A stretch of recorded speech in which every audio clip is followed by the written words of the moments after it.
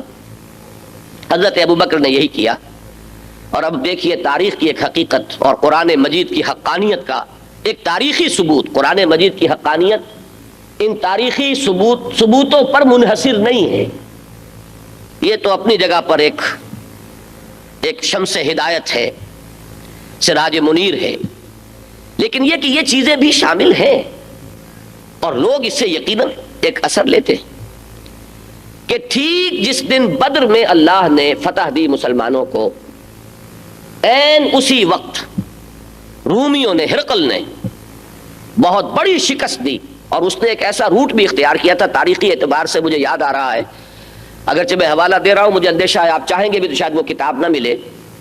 مولانا ظفر علی خان مرحوم نے باقاعدہ ایک پوری کتاب اس پر لکھی تھی، اور وہ بہت ہی معلومات اپنے اندر سمیٹے ہوئے تھی تاریخ کے ان پہلوؤں پر، کہ اس نے وہ راستہ اختیار کیا تھا حملے کے لیے جس کا گمان تک نہیں ہو سکتا تھا ایرانیوں کو، کیسپین سی کے مشرق کی طرف سے ہو کر اوپر ہی اوپر آرمینیا کے علاقے سے بحیرہ کیسپین کا جو ہے وہ بائی پاس کرتے ہوئے وہاں سے حملہ کیا، جہاں سے ایرانیوں کو کوئی سان گمان نہیں ہو سکتا تھا، اور بہت بڑی شکست ہوئی ایرانیوں۔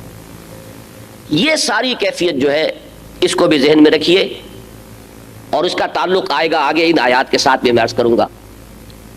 اور سورہ سجدہ کے بارے میں بھی ایک بات آپ میں سے اکثر حضرات کے علم میں ہوگی، اسے بھی ذہن میں تازہ کر لیں کہ نبی اکرم صلی اللہ علیہ وسلم کو اس سورہ مبارکہ سے ایک خصوصی نسبت تھی، خصوصی قلبی تعلق، خصوصی محبت، جس کا مظہر یہ ہے کہ ہر جمعے کو، اس میں یقیناً استثناءات ہوں گے لیکن جو روایات ہمارے پاس ہیں ان سے یہ معلوم ہوتا ہے کہ آپ کا یہ ایک عام معمول تھا کہ جمعے کے روز فجر کی نماز میں پہلی رکعت میں آپ صلی اللہ علیہ وسلم سورہ سجدہ یا سورہ الف لام میم سجدہ کی تلاوت فرماتے تھے۔ اس سے معلوم ہوا کہ ایک خصوصی نسبت، خصوصی تعلق، ایک قلبی ربط جو ہے محمد الرسول اللہ صلی اللہ علیہ وسلم کو، ویسے تو پورے قرآن مجید سے تھا، لیکن ظاہر بات ہے کہ خود قرآن مجید کی مختلف صورتوں کے بارے میں حضور سے فضیلتیں منقول ہیں، اس اعتبار سے یہ عملی گویا کہ حضور کی سنت اور حضور کے معمول سے ہمیں معلوم ہوتا ہے کہ سورہ سجدہ سے آپ کو ایک خصوصی مناسبت تھی۔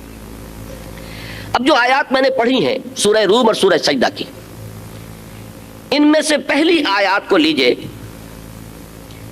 ان کا موضوع ہے عذاب۔ ظہر الفساد فی البر والبحر بما کسبت ایدی الناس، بحر و بر میں فساد رونما ہو چکا ہے لوگوں کے اپنے کرتوتوں کے باعث۔ نوٹ کرنے کی بات یہ ہے کہ جیسے کہ قرآن مجید میں بار بار آتا ہے وَمَا أَنَا بِظَلَّامٍ لِّلْعَبِيدِ، میں اپنے بندوں کے لیے ظالم نہیں ہوں۔ میں بات سمجھانے کے لیے کہا کرتا ہوں، آپ نے بھی شاید سنی ہو کبھی، کہ قرآن مجید میں جو آتا ہے کہ مَا يَفْعَلُ اللَّهُ بِعَذَابِكُمْ، اللہ تمہیں عذاب دے کر کیا لے گا؟ اللہ کو کوئی خوشی تو نہیں ہوتی کسی کو عذاب دے کر، معاذ اللہ۔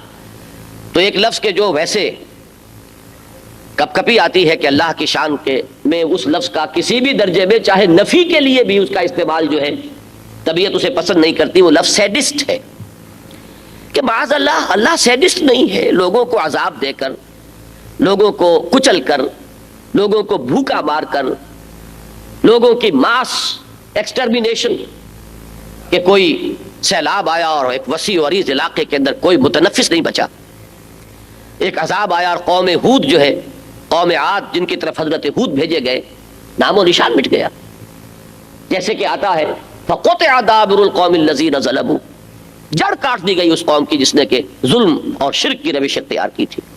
ظلم کا لفظ اکثر و بیشتر قرآن مجید میں شرک کے مفہوم کے لیے آتا ہے، یا کہیں الفاظ آتے ہیں لا یرا الا مساکنہم، اب ان کے مسکن نظر آ رہے ہیں، کھنڈرات ہیں جو بتا رہے ہیں کہ یہاں کبھی کوئی تمدن تھا، کوئی تہذیب تھی، کوئی قوم تھی، کوئی صفت تھی، کوئی یہاں شان و شوکت کے مظاہر تھے، لیکن یہ کہ اب بس صرف کھنڈرات ہیں۔ لا یرا الا مساکنہم، کہیں فرمایا جاتا ہے کہ کأن لم یغنوا فیہا، ایسے ہو گئے جیسے کہ وہ تھے ہی نہیں۔ یہاں کبھی آباد تھے ہی نہیں. یہ جو عذاب آتا ہے اللہ کا، اس کے لیے ایک لفظ نوٹ کر لیجئے، عذاب استیصال. السلام علیکم ورحمۃ اللہ وبرکاتہ. اسلامی ویڈیو دیکھنے کے لیے ہمارے نور ہدایت چینل کو سبسکرائب کیجئے، لائک کیجئے، کمنٹ کیجئے اور شیئر کیجئے. شکریہ. استیصال یہ کے ساتھ ایک لفظ آج کل بہت عام ہو گیا ہے، استحصال ہے کے ساتھ. استحصال ہے حصول سے. استحصال کے معنی جبریہ حاصل کرنا، کسی کا حق تلف کر کے جبر کے ساتھ، تشدد کے ساتھ اسے اس کے حقوق سے محروم کر کے اور خود اس پر قبضہ جما لینا، یہ استحصال ہے، ایکسپلائٹیشن. استیصال ہے، اس کا مادہ ہے اصل. اصل کہتے ہیں جڑ کو، کسی پودے کو جڑ سے اکھیڑ دینا. ایک تو یہ ہے کہ پودا اپنی جڑ کے ساتھ تو قائم ہے، آپ نے اس کا تنا کاٹ دیا، تو جب تنا کاٹ دیا تو دوبارہ اس کے اندر ہو سکتا ہے کہ وہ بڑھے، اس میں پھر پتے آ جائیں، پھر برگو بار لے آئے، یہ ہوتا ہے. لیکن اگر آپ نے کسی پودے کو جڑ سمیت اکھاڑ دیا، جس کے لیے محاورہ بے خبن سے اکھاڑ دینا، وہ ہے استیصال، جڑ کاٹ دینا. بلکہ جڑ کاٹ دینا نہیں، جڑ سے اکھاڑ دینا. تو عذاب استیصال اللہ کا وہ عذاب ہے جو قوموں پر آتا رہا ہے، جس کی قرآن مجید میں کم سے کم 6 مثالیں تو ایسی ہیں جو میرے اندازے میں کم سے کم 10 مرتبہ دہرائی گئی. قوم نوح پر عذاب آیا اسی نوعیت کا، قوم ہود پر آیا اسی نوعیت کا، قوم صالح پر آیا اسی نوعیت کا، قوم شعیب پر آیا اسی نوعیت کا عذاب، سدوم اور عمورہ کی بستیاں جن کی طرف حضرت لوط کو بھیجا گیا ان پر آیا اسی نوعیت کا عذاب، آل فرعون پر آیا اسی نوعیت کا عذاب. یہ 6 کا تذکرہ قرآن میں بار بار آتا ہے، اور اگر اس کی گنتی کی جائے تو میرا اندازہ یہ ہے، میں نے اس وقت اس کو آف ہینڈ کہہ دیا ہے، لیکن کم سے کم 10 مرتبہ میرا اندازہ ہے کہ ضرور اس کا ذکر قرآن میں موجود ہے. یہ تو ہے آخری عذاب، عذاب استیصال. ایک اس سے کم تر درجے کا عذاب ہے اللہ کا. وہ کم تر درجے کا عذاب قوموں پر اس لیے آتا ہے کہ ان پر جو غفلت طاری ہو گئی ہے انہیں جھنجھوڑا جائے، ان کو بیدار کرنے کی کوشش کی جائے. اگر کوئی غفلت ہے، ذہول ہے، مدہوشی ہے، سوئے ہوئے ہیں، تو جیسے سوئے ہوئے آدمی کو آپ جھنجھوڑتے ہیں، تو جھنجھوڑنے کے لیے، اس لیے کہ آپ کو معلوم ہے کہ جب انسان کی ضرورتیں آسانی سے پوری ہو رہی ہوں، اس کا ایک معمول کا چکر چل رہا ہے، روٹین ہے، چیزیں آ رہی ہیں، استعمال ہو رہی ہیں، ضرورتیں پوری ہو رہی ہیں، کہیں کو رکھنا نہیں، صبح و شام آرام سے گزر رہے ہیں. اس کے نتیجے میں ایک غفلت طاری ہونی شروع ہو جاتی ہے، جس کے لیے بہترین شعر ہے علامہ اقبال کا کہ کافر کی یہ پہچان کہ آفاق میں گم ہے، اور مومن کی یہ پہچان کہ گم اس میں ہے آفاق. رفتہ رفتہ آدمی جو ہے گم ہوتا چلا جاتا ہے.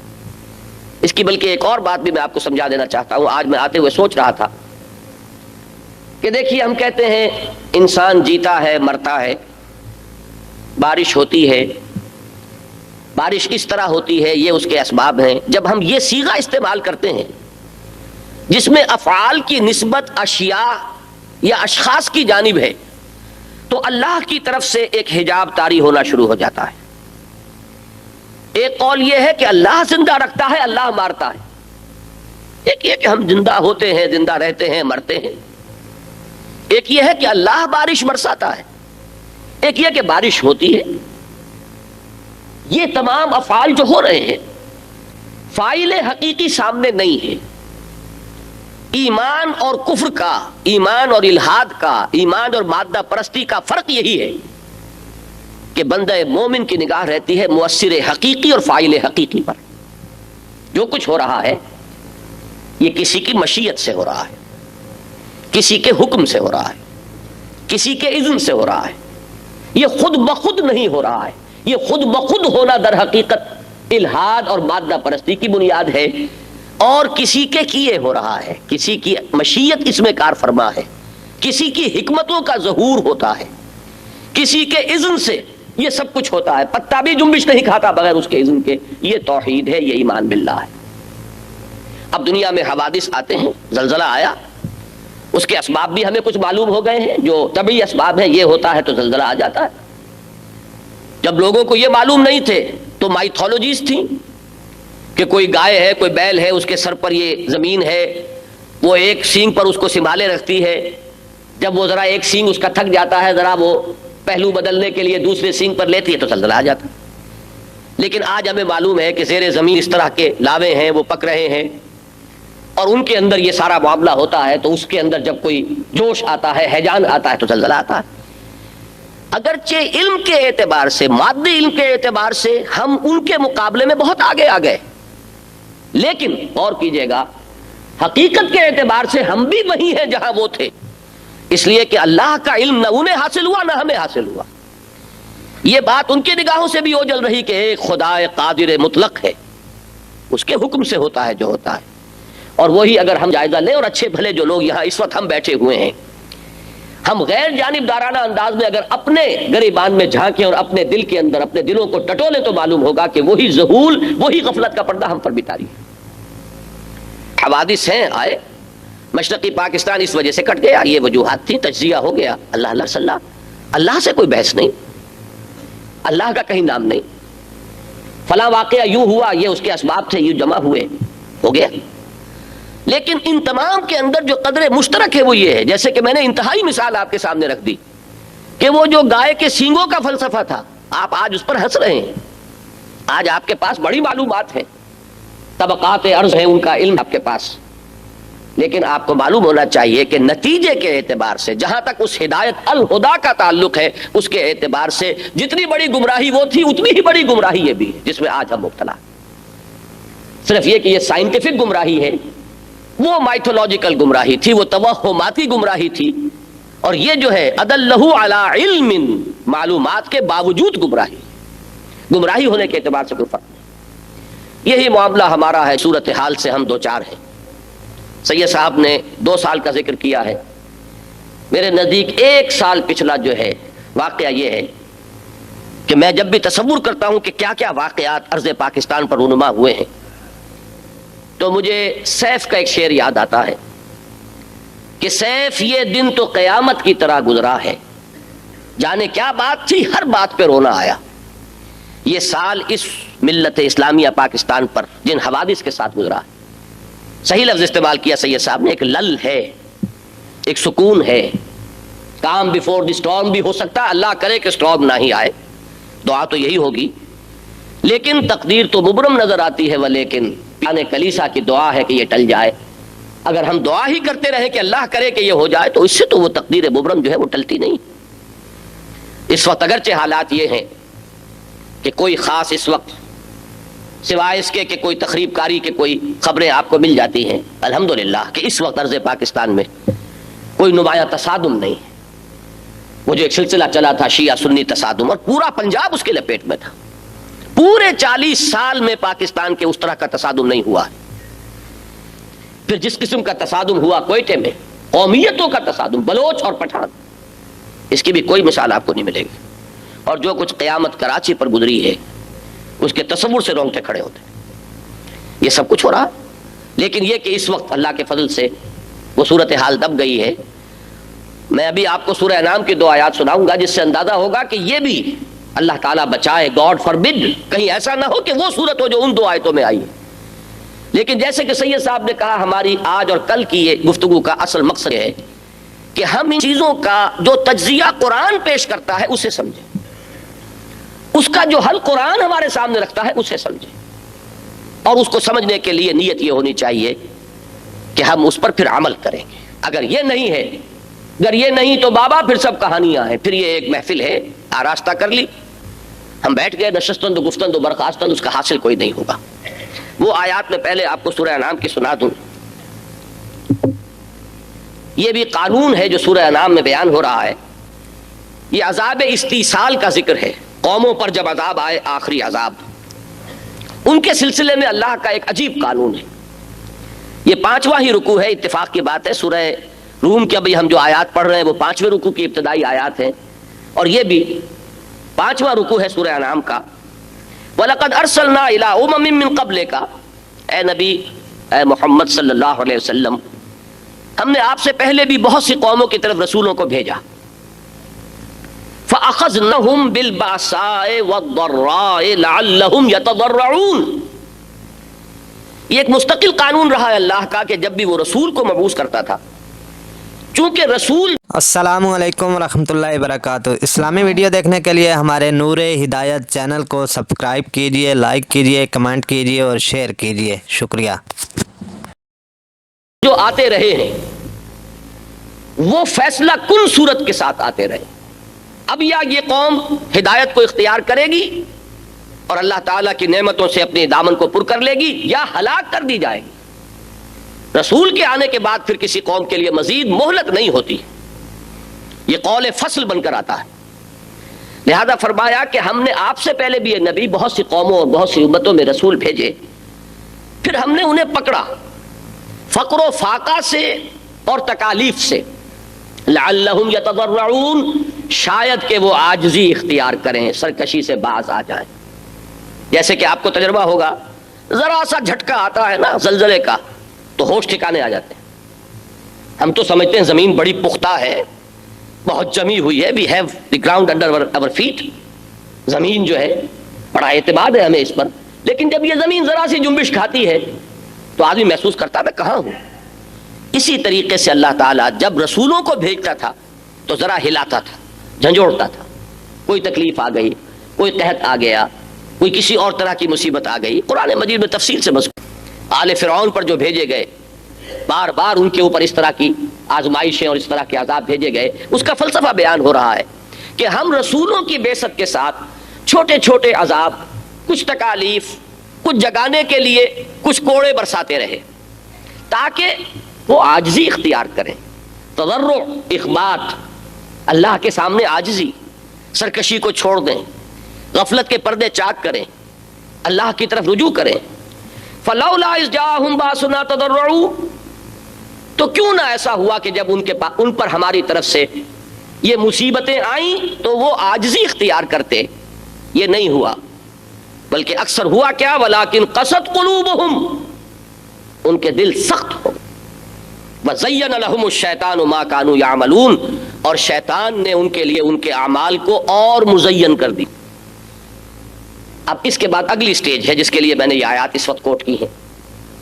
فلما نسوا ما ذکروا بہ، تو جب انہوں نے بھلا دیا اور نظر انداز کر دیا ان چیزوں کو جن کے ذریعے سے ہم نے انہیں نصیحت اور یاد دہانی کرائی تھی، فتحنا علیہم ابواب کل شیء، اس کے بعد ہم نے ان پر اپنی نعمتوں کے دروازے کھول دیے.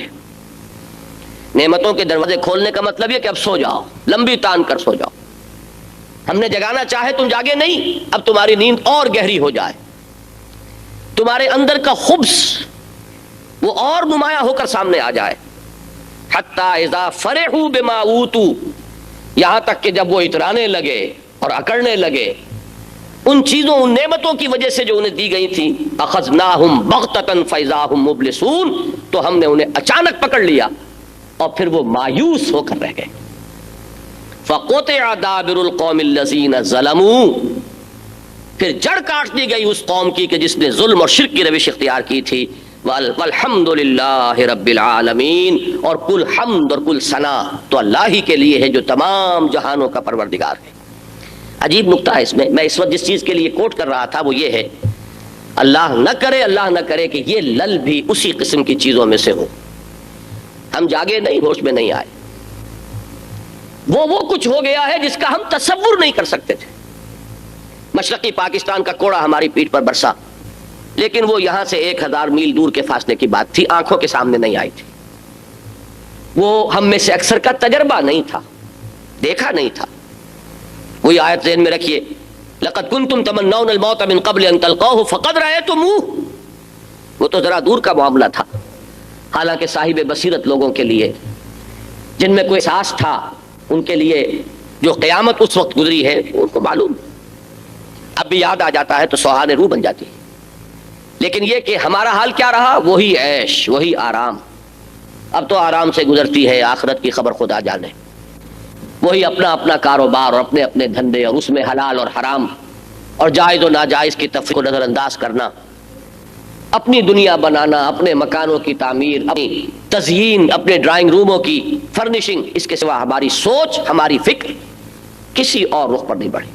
مشاہدہ یہی اس کے وقت ہوا ہے جس کا سے پاکستان ہو. یہ قوم 4 تھی 5 ہو, اور یہ تو وہ شجر خبیثہ ہے, اس میں اگر 4 لگے تھے پھل تو 5واں کیوں نہ لگے, اور 5 ہو تو 6ٹھا کیوں نہ لگے. یہ تو جب تک کہ اس کی جڑ نہ کٹے, اس کا اصل سبب ختم نہ ہو, یہ پھل تو لگتے رہیں گے, ایک سے ایک کڑوا ہوگا. آپ اس نئے پھل کی مذمت کرنے سے کیا حاصل کر لیں گے, اس سے کوئی نتیجہ برآمد نہیں ہوگا. اصل میں تو یہ وہ سلسلہ ہے جو چل رہا ہے, ہوش میں ہم نہیں آئے. لیکن میں یہاں چونکہ یہ آیات میں نے پڑھی ہے تو ایک نقطہ وضاحت کر دوں. یہ کیا وجہ ہے کہ اللہ تعالیٰ نے قوم کی ہلاکت کے بعد فرمایا فالحمدللہ رب العالمین, والحمدللہ رب العالمین. اس کا ایک بڑا اہم نقطہ ہے کہ در حقیقت اس روئے ارضی کو ان لوگوں سے پاک کر دینا اور نجات دے دینا کہ جو اس کا بوجھ بن گئے ہوں, یہ بھی اللہ تعالیٰ کی رحمت کا ظہور ہے. اس پر بھی اس کی حمد کی جائے گی, اس کی ثنا کی جائے گی. یہ بالکل ایسے ہی ہے کہ جیسے اگر آپ کے جسم کا کوئی عضو گل گیا ہو, سڑ گیا ہو, گینگرین ہو گیا ہو ہاتھ میں, تو ہاتھ کا کاٹ دینا رحمت ہے پورے وجود کو بچانے کے لیے. بالکل اسی طریقے سے جو قوم یہ ثابت کر دے کہ اس میں اب کوئی خیر نہیں رہا, اس میں کسی بھلائی کا بھی امکان نہیں, اللہ کے وہ چھوٹے عذاب بھی اسے جگا نہیں سکے. ان کی پیٹھوں پر کوڑے برسے لیکن ان کی غفلت اور بدہوشی میں کوئی کمی پیدا نہیں ہوئی, اور یہ اپنے اسی رخ پر بڑھتے چلے جا رہے ہیں. اس گلے سڑے عضو سے اور اس کے سمی اثرات سے, اس کے زہر سے پورے روئے ارضی کو بچا لینا, پورے جسد نوع انسانی کی حفاظت کرنے کے لیے اس کو ہلاک کر دینا, یہ بھی اللہ تعالیٰ کی رحمت اور اس کی نعمت کا ظہور ہے. اس لیے فرمایا فَقُطِعَ دَابِرُ الْقَوْمِ الَّذِينَ ظَلَمُوا وَالْحَمْدُ لِلَّهِ رَبِّ الْعَالَمِينَ. ایک نقطے کی اور وضاحت کر دوں تب ہم اس درس میں آگے چلیں گے. اگرچہ اس نوعیت کا عذاب استیصال یہ صرف رسولوں کی بعثت کے ساتھ رہا ہے, وَمَا كُنَّا مُعَذِّبِينَ حَتَّى نَبْعَثَ رَسُولًا, سورہ بنی اسرائیل میں فرمایا ہم عذاب نہیں بھیجتے رہے جب تک کہ رسولوں کو نہ بھیج دیں. یہ عذاب استیصال میں اس لفظ کو بیان کر چکا ہوں. کسی قوم کو ملیا میٹ کر دینا, کسی قوم کو جڑ سے اکھاڑ پھیرنا, پوری کی پوری قوم کو, یہ صرف رسولوں کی بعثت کے بعد ہوا ہے. اور اب محمد الرسول اللہ صلی اللہ علیہ وسلم پر نبوت اور رسالت کے ختم ہو جانے کے بعد اب اس کا کوئی امکان نہیں. مجھے اپنے اسٹیٹمنٹ میں تھوڑی سی ترمیم کرنی پڑے گی, اگرچہ مجھے اندیشہ ہے کہ وہ ایک نیا مسئلہ نہ چھڑ جائے. ایکسیپشن ہے یہود ختم کیے جائیں گے. حضرت مسیح علیہ السلام کا نزول ان کے خاتمے ہی کے لیے ہوگا, لیکن یہ اصل میں ایک ڈیفرڈ ججمنٹ ہے جو کہ حضرت مسیح علیہ السلام کی بعثت سے متعلق ہے. جیسے نوح علیہ السلام کی قوم ان کی نگاہوں کے سامنے ہلاک کی گئی, یہاں تک کہ ان کا اپنا بیٹا ان کی نگاہوں کے سامنے غرق ہوا. جیسے کہ حضرت ہود کی قوم ان کی نگاہوں کے سامنے ہلاک کی گئی. اسی طریقے سے بنی اسرائیل کی طرف بھیجے گئے تھے حضرت مسیح علیہ السلام, رسولاً الی بنی اسرائیل, سورہ آل عمران میں فرمایا. اور انہوں نے چونکہ حضرت مسیح علیہ السلام کو اپنے طور پر تو سولی پر چڑھا دیا. یہ دوسری بات ہے, اللہ نے کیسے اسے بچایا وہ معاملہ علیحدہ ہے. قوم مجرم ہے اس کی, اور اس قوم کی سزا آنی ہے, اگرچہ ڈیفرڈ ہے, ملتوی ہے. تو یہ ایک ایکسیپشن تو ہے, لیکن یہ کہ اب خاص طور پر اس امت محمد صلی اللہ علیہ وسلم کے لیے اس نوعیت کے عذاب کا کوئی امکان نہیں. اس میں ایکسیپشنز کیا ہے؟ جزوی طور پر اس قسم کا عذاب آ سکتا ہے, کلی طور پر نہیں آئے گا. اور جزوی طور پر اس قسم کے عذاب کی ایک مثال تاریخ میں ہمارے سامنے موجود ہے, اور وہ ہے اسپین, ہسپانیہ. ہسپانیہ تو خون مسلمان کا امی ہے, مانند حرم پاک ہے تو میری نظر میں. جو خون کے آنسو روئے ہیں علامہ اقبال مسجد قرطبہ میں جا کر, الحمرا کو دیکھ کر, وہ ہسپانیہ جہاں 800 برس تک سطوت, دبدبا, سلطنت, شکوہ, ایک تہذیب, ایک تمدن کا ڈنکا بجا ہے, اس ہسپانیہ کا حال کیا ہوا؟ وہی فَقُطِعَ دَابِرُ الْقَوْمِ الَّذِينَ ظَلَمُوا, وہی کہ کَأَلَّمْ يَغْنَوْا فِيهَا, جیسے کہ وہاں تھے ہی نہیں. وہی کہ لَا يُرَىٰ إِلَّا مَسَاكِنُهُمْ, اب ان کے مسکن نظر آتے ہیں. مسجد قرطبہ ہے اور الحمرا ہے, قصر الحمرا ہے. لیکن وہاں کوئی متنفس، ایک متنفس مسلمان بھی موجود نہیں. تو لیکن اس کا مطلب یہ نہیں کہ پوری امت مسلمہ ہلاک ہو گئی، نہیں، معاذ اللہ، جزوی طور پر آیا. اور ہمیں ڈرنا چاہیے. السلام علیکم ورحمۃ اللہ وبرکاتہ. اسلامی ویڈیو دیکھنے کے لیے ہمارے نور ہدایت چینل کو سبسکرائب کیجئے، لائک کیجئے، کمنٹ کیجئے اور شیئر کیجئے. شکریہ. اپنی کتاب کے شروع میں وہ چند جملے لکھ چکا ہوں کہ بڑا دل لرزتا ہے اس خیال سے کہ سن 93 ہجری ایک ہی سال ہے جس میں ادھر سندھ میں اسلام کا داخلہ ہوا، اور اسی سال اسپین میں اسلام داخل ہوا. یہاں محمد ابن قاسم داخل ہوئے، اور وہاں طارق ابن زیاد ساحل پر اتر کر انہوں نے اپنی کشتیاں جلائی. طارق جو برکنار اندلس سفینہ سوخت، وہاں پر بھی وہ حکومت 800 برس، اور یہاں پر بھی وہ مختلف، ہمارے ہاں اس کی مقداریں بنیں گی. اگر تو اس کو لیا جائے محمد ابن قاسم تھے تو بر صغیر ہند و پاک میں 1857 تک وہ بنتا ہے. 712 سے 1857 تو اندازہ سمجھ لیجئے 1150 برس بنتے ہیں ٹوٹل. لیکن یہ کہ مختلف ادوار ہیں، میں اس تفصیل میں نہیں جانا چاہتا. لیکن مثال سامنے ہے کہ سن 93 ہجری میں جو ایکسٹینشن ہوئی تھی عالم اسلام کی مغرب کی جانب، اس کا جو حشر ہوا وہ تاریخ کے ایک واقعے کی حیثیت سے ہماری نگاہوں کے سامنے.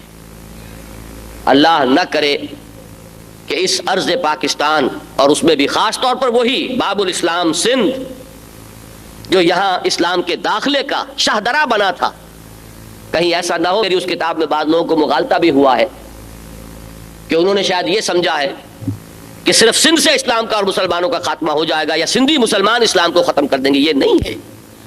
اصل میں پاکستان حصار ہے اب بر صغیر پاک و ہند میں اسلام کا. ہندوستان کے حالات کا بھی آپ حضرات کو اندازہ نہیں ہو سکتا. میرا چونکہ 5-6 مرتبہ جانا ہو گیا سن 80 کے بعد، وہاں کے بدلتے ہوئے حالات کو میں دیکھ رہا ہوں. سن 80 میں گیا تھا تو میں 2 اطمینان لے کر واپس آیا تھا. پہلی مرتبہ 33 برس کے بعد جانا ہوا تھا. سن 47 میں وہ بارڈر کراس کیا تھا ادھر سے ادھر، اور سن 80 میں کراس کیا ہے ادھر سے ادھر، آفٹر 1/3 آف اے سینچری. لیکن میں آیا تھا، میں نے تقریر کی تھی، چھپی ہے وہ میثاق میں. میں نے اطمینان دلایا تھا مسلمانوں نے پاکستان کو کہ نمبر 1 یہ کہ ہندوستان میں مذہب کا ریوائیول نہیں ہو سکا. ہندو مذہب کا کوئی ریوائیول نہیں ہے، بلکہ ہندوستان میں سیکولرزم ہی کا اصول جو ہے وہ رفتہ رفتہ جڑ پکڑ رہا ہے. اس لیے کہ مذہب کا، ہندو مذہب کا کوئی ملیٹنٹ انداز کا اگر ریوائیول ہو تو مسلمانوں کے لیے پھر بہت بڑا اندیشہ ہے. اور دوسری میں نے خوشخبری یہ سنائی تھی کہ ہندوستان میں صرف شمالی کاؤ بیلٹ ہے، یہ گجرات کاٹھیا واڑ اور راجپوتانہ، اور اس سے پھر یہ یو پی اور بہار، ساتھ ہی اڑیسہ اور ملا لیجئے، یہ کاؤ بیلٹ کہلاتی ہے. گائے کا تقدس صرف یہی ہے، جنوبی ہند میں گائے کا تقدس نہیں ہے. یہ کاؤ بیلٹ ہے انڈیا کی. ہندو مسلم فساد صرف یہاں ہے، جنوب میں نہیں ہے. جنوب میں مسلمان امن سے ہے، چین سے ہے. لیکن اس کے بعد حالات نے وہ پلٹا کھایا ہے. وہاں اندرا گاندھی کی اسٹریٹجی بدلی. اس نے جب یہ محسوس کیا، جب اسے شکست ہوئی تھی انتخابات میں، کہ ہندوستان میں مسلم ووٹ گویا کہ ویٹو کی شکل اختیار کر گیا. ووٹ نہیں، ویٹو. حروف وہی ہیں، سپیلنگ مختلف ہے. کہ یہ ایک این بلاک ووٹ جدھر چلا جاتا ہے اس کی فتح ہے، اور جس کو یہ گرانا چاہے وہ گر جاتے ہیں. ہندو آپس میں ڈیوائیڈڈ ہے. اس کے بعد سے اس نے اسٹریٹجی بدلی ہے، اور ہندو ریوائیولزم اور اسی کے ایک مظاہرے کے طور پر سکھ مذہب کے خلاف وہ اس کا اقدام، جس کو بعض لوگ اس کی بہت بڑی حماقت سمجھتے ہیں. واقعہ یہ ہے کہ اس نے جو ہندوؤں میں ایک دیوی کا روپ دھارا ہے، یہ اس نے اسی کاسٹ پر یہ کام کیا. یہ کیلکولیٹڈ سٹیپ تھا اس کا. اس کے بعد سے ہندوستان میں ہندو ملیٹنٹ ریوائیول بڑی تیزی کے ساتھ ہوا، اور یہ ہے وہاں کے مسلمانوں کے لیے اور اسلام کے مستقبل کے لیے بہت عظیم خطرہ. اور اسی کا مظہر یہ ہے کہ اب آپ کو بنگلور میں فساد کی خبریں ملی، جہاں کبھی فساد نہیں ہوا. مدراس ہو، کرناٹک کا ایریا ہو، اور یہ کیرالا وغیرہ کا علاقہ ہے، کبھی فساد نہیں ہوا. وہاں بھی فساد ہوا، اور شیو سینا کی شکل میں اب شیوا جی کی روح جو ہے وہ دوبارہ زندہ ہوئی ہے. جو بڑے کھلم کھلا یہ کہہ رہے ہیں کہ یا انہیں ہندو ہونا پڑے گا اور یا ہم انہیں اٹھا کر پھینک دیں گے بحر عرب کے اندر، ہندوستان میں مسلمان کا کوئی مقام نہیں۔ یہ حالات ہیں ہندوستان کے، اور ہندوستان کی نفسیات یہ ہے کہ اسے اگر کوئی خوف ہے تو پاکستان کا ہے۔ یہ اس خوف جو ہے پاکستان کا، وہ اس کی نفسیات کا جز ہے۔ یہی وجہ ہے کہ اب اس کی ساری اسٹریٹجی جو ہے وہ اس کو کمزور کرنے یا اس کے حصے بکھرے کرنے پر ہے۔ بعض حضرات سے گفتگو ہوتی ہے، وہ حیران ہوتے ہیں کہ اتنی بلینز آف روپیز کی ایکسرسائز کس لیے کی راجیو نے۔ میرے نزدیک ان کی پلاننگ بڑی لمبی ہے، انہوں نے بھرپور ریہرسل کر لی ہے سندھ کے اندر اقدام کا، آج نہیں تو کل۔ اور سندھ کے جو حالات ہیں، آج پھر آپ نے اسٹیٹمنٹ پڑھ لیا جی ایم سید صاحب کا، قائد اعظم کا پاکستان ختم ہو چکا اور جتنا رہ گیا وہ ختم ہو رہا ہے۔ یہ صورتحال ہے، اور جس طریقے سے کھچڑیاں پک رہی ہیں، تیری بربادیوں کے مشورے ہیں آسمان میں۔ خدا نہ خواستہ پھر میں عرض کروں گا، اگر کچھ ہو گیا تو یہ معاملہ صرف پاکستان کا نہیں ہے، وہ ہندو ملیٹنٹ ریوائولزم، وہ شیو سینا، یہ دونوں چیزیں مل کر خدا نہ خواستہ وہی منظر پیدا نہ کر دیں، عذاب استیصال اس خطے کے مسلمانوں کا اور یہاں سے اسلام کے خاتمے۔ یہ ہیں چیزیں چند کے جو ذہن میں رکھیے۔ اب پڑھیے، ظہر الفساد فی البر والبحر بما کسبت ایدی الناس لیذیقہم بعض الذی عملوا لعلہم یرجعون۔ فساد رونما ہو چکا ہے بحر و بر میں۔ اب اس کے بعد دو ٹکڑے ہیں جن کو اچھی طرح سمجھیے۔ ایک تو یہ کہ اللہ ظالم نہیں ہے، یہ تمہارے اپنے ہاتھوں کی کرتوت ہے۔ اللہ تعالیٰ ظلم نہیں کرتا، جیسے کہ سورہ تحریم میں فرمایا گیا، قیامت کے دن بھی جب کفار اور مشرکین جزا فضا کریں گے تو کہا جائے گا لا تعتذروا اليوم انما تجزون ما کنتم تعملون۔ کوئی بہانے نہ بناؤ، کوئی معذرتیں نہ کرو، کوئی جزا فضا فائدہ نہیں دے گی، تمہیں تو بدلہ مل رہا ہے وہی کچھ جو تم نے کیا ہے۔ اس میں بھی جن حضرات کو عربی زبان سے ذرا مناسبت ہے وہ نوٹ کریں، کہیں تو قرآن میں بے کے ساتھ آتا ہے بما کنتم تعملون، کہیں بغیر با کے آتا ہے ما کنتم تعملون۔ ایک تو یہ کہ ان چیزوں کی وجہ سے تمہیں سزا مل رہی ہے جو تم نے کی ہیں، ایک یہ نہیں وہی چیزیں تمہارے سامنے آ گئی ہیں، یہ کانٹے تم نے خود بوئے ہیں۔ جیسے قرآن مجید میں فرمایا گیا کہ جو شخص یتیم کا مال ہڑپ کرتا ہے وہ در حقیقت اپنے پیٹ میں انگارے بھر رہا ہے۔ اس وقت وہ انگارہ نہیں بن رہا، وہ شوگر کوٹڈ پل ہے، قیامت میں صرف اس کی شوگر کوٹنگ اتر جائے گی۔ ہے انگارہ جو تم نے اپنے پیٹ میں ڈالا، اور وہی انگارہ ظاہر ہو جائے گا۔ انما تجزون ما کنتم تعملون، جو کچھ تم کرتے رہے ہو وہی تمہیں مل رہا۔ تو پہلی بات تو یہ کہ یہ جو کچھ ہوتا ہے قوموں کے ساتھ، یہ بما کسبت ایدی الناس ہے، ان کے اپنے کرتوتوں کی کمائی ہے۔ اور نمبر دو، اب اس کی نسبت اللہ نے اپنی طرف کی، اس میں ہمارا قانون مجازات ہے، لِيُذِيقَهُمْ بَعْضَ الَّذِي عَمِلُوا، تاکہ اللہ انہیں چکھائے مزہ اپنے کچھ اعمال کا۔ پورا نہیں، پورا تو جب ہوگا تو ملیا میٹ دیے جاؤ گے۔ یہ ہے وہ چھوٹا عذاب جو ابتدا میں آتا ہے، لِيُذِيقَهُمْ بَعْضَ الَّذِي عَمِلُوا۔ ابھی تو ہم وَيَعْفُ عَنْ كَثِيرٍ، بہت سی چیزوں سے تو ہم صرف نظر فرما رہے ہیں، ابھی تو ہم ہر چیز کا بدلہ تمہیں نہیں دے رہے، تمہارے بعض کرتوتوں کی سزا دے رہے ہیں۔ اور کس لیے دے رہے ہیں؟ لعلہم یرجعون، شاید کہ یہ لوٹیں، شاید کہ رجوع کریں، شاید کہ پلٹ آئیں، شاید کہ اخبات اور تضرع کی روش اختیار کریں، شاید کہ توبہ کریں، شاید کہ ہمارے جناب میں جھک جائیں۔ پہلی آیت یہ، اور پہلی آیت اب لے لیجئے سورہ سجدہ کی بھی، وَلَنُذِيقَنَّهُم مِّنَ الْعَذَابِ الْأَدْنَىٰ دُونَ الْعَذَابِ الْأَكْبَرِ، یہ آپ کے سامنے موجود ہے۔ اور ہم لازماً چکھائیں گے انہیں مزہ چھوٹے عذاب کا، قریب کے عذاب کا، اس بڑے عذاب سے پہلے، دون العذاب الاکبر۔ یہ عذاب الاکبر ہے جس کے لیے میں نے اصطلاح عذاب استیصال بیان کی، جڑ کاٹ دینے والا عذاب۔ لعلہم یرجعون، شاید کہ وہ لوٹ آئیں، شاید کہ وہ جاگ جائیں، شاید کہ وہ ہوش میں آ جائیں۔ اب میں اس شاید پر دعا کرتے ہوئے کہ اللہ تعالیٰ کم از کم مجھے اور آپ کو توفیق دے، ہم جو قرآن پڑھ رہے ہیں براہ راست، جن لوگوں کی ادھر توجہ نہیں ہوئی، جن کا ادھر دھیان نہیں ہے، جنہیں ادھر کسی نے متوجہ نہیں کیا، ان کے پاس پھر بھی کوئی عذر ہوگا، لیکن جو ان آیات کو پڑھ رہے ہیں کم سے کم وہ تو دعا کریں کہ یہ آیتیں ہمارے سروں پر سے نہ گزر جائیں، یہ آیتیں ہمارے ایک کان میں داخل ہو کر دوسرے کان سے نہ نکل جائیں، بلکہ یہ لعلہم یرجعون ایک واقعہ بن جائے کہ ہم لوٹیں، رجوع کریں، توبہ کریں، پلٹیں، اپنے طرز عمل میں تبدیلی پیدا کریں۔ آگے چلیے، قل سیروا فی الارض، اے نبی ان سے کہیے ذرا زمین میں گھومو پھرو، چلو سیر کرو، فانظروا کیف کان عاقبۃ الذین من قبل، پھر دیکھو غور سے، توجہ سے، کیسا انجام ہوا ان کا جو پہلے ہوئے، قوم ہود، قوم نوح، قوم صالح، قوم لوط، قوم شعیب، آل فرعون۔